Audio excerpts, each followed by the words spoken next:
Salmo 6. Ó Senhor Deus, não me repreendas quando estiveres irado. Não me castigues no teu furor. Tem compaixão de mim, pois me sinto fraco. Dá-me saúde, pois o meu corpo está abatido e a minha alma está muito aflita. Ó Deus, quando virás me curar? Vem salvar a minha vida, ó Senhor Deus.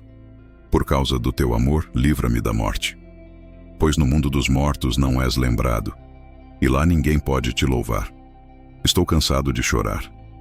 Todas as noites a minha cama se molha de lágrimas e o meu choro encharca o travesseiro.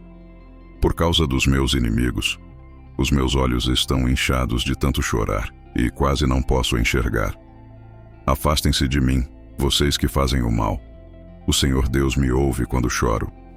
Ele me escuta quando peço ajuda e atende às minhas orações. Os meus inimigos ficarão envergonhados e apavorados.